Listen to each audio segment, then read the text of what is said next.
mais avec un jeu très pervers par rapport à l'islam, puisque les dirigeants français ont favorisé l'implantation du wahhabisme, qui est une hérésie née au XVIIIe siècle en Arabie, et l'implantation des frères musulmans, donc via des financements de l'Arabie saoudite et du Qatar.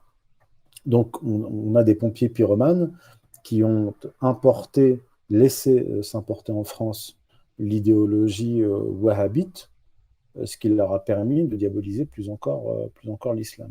Donc la question de l'islam est traitée par les dirigeants occidentaux en général et les Français en particulier de façon tout à fait différente, parce qu'on est dans un contexte aussi de géopolitique mondiale très particulier, notamment avec les attentats du 11 septembre, puis toute la stratégie du choc des civilisations visant à opposer le monde occidental pseudo-judéo-chrétien contre un monde musulman.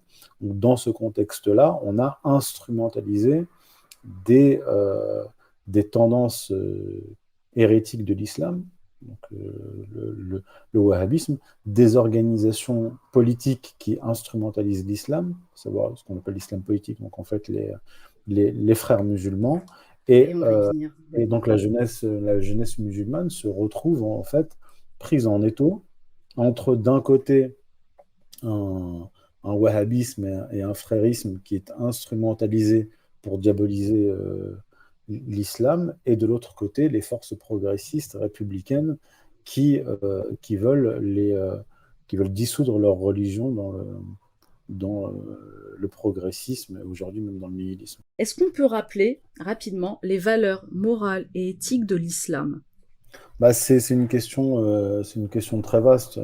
Je veux dire, c'est, il y a un hadith du prophète qui dit que lui, en tant que messager, il dit, je ne suis venu que pour parfaire la bonne morale. C'est-à-dire qu'en islam, le bien et le mal font partie de ce qu'on appelle al-ma'ruf, c'est-à-dire ce qui est connu. Le mal est connu, le bien est connu. C'est-à-dire que Dieu nous a fait nous a créés afin que l'on puisse distinguer le bien et le mal. Et donc l'islam est venu, donc, selon la tradition musulmane, d'après les paroles du prophète, parfaire la bonne morale. Il est le sceau des prophètes. Donc j'ai pas besoin ici de dire ce qui est bien ou mauvais. Ce qu'on peut lire dans le Coran, on va le retrouver en partie, notamment dans les évangiles, et en partie dans, dans les autres livres révélés,